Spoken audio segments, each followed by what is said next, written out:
বন্ধুরা, কোনো কারণে যদি আপনাদের ছাদ বাগানে গাছে যদি বৃদ্ধি থেমে যায় বা দ্রুত বৃদ্ধি যদি না আসে, তাহলে আজকে আমি যে টিপসটা বলবো সেটা আমি প্রয়োগ করে খুবই উপকার পেয়েছি। সেটা খুবই অসাধারণ লিকুইড, সেটা আমাদের হাতের কাছেই আছে, সহজেই এই জিনিসগুলো পেয়ে যায়। সেটা হচ্ছে, দেখুন বন্ধুরা, এটা ঘুটে ভিজানো জল।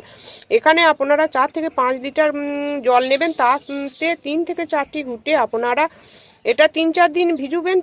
3-4 দিন ভিজিয়ে তার সঙ্গে আপনারা আরও এক্সট্রা 5 লিটার জল প্রয়োগ করে এই গাছটিতে প্রয়োগ করবেন। দেখবেন এইরকম দ্রুত বৃদ্ধিতে চলে আসবে এবং ফুলও চলে আসবে। তার রেজাল্ট দেখুন, এইটা হচ্ছে দুর্দান্ত। এর সঙ্গে আপনারা একটু গুঁড়ও দিতে পারেন, আর একটু নিম পাতাও আমি দিয়ে দিচ্ছি, যাতে পোকামাকড় বা কোনো কিছু যাতে না হয়। ছত্রাকের সংক্রমণ তো হয়, গাছের গোড়ার মাটিতে পোকার উৎপাত হয়।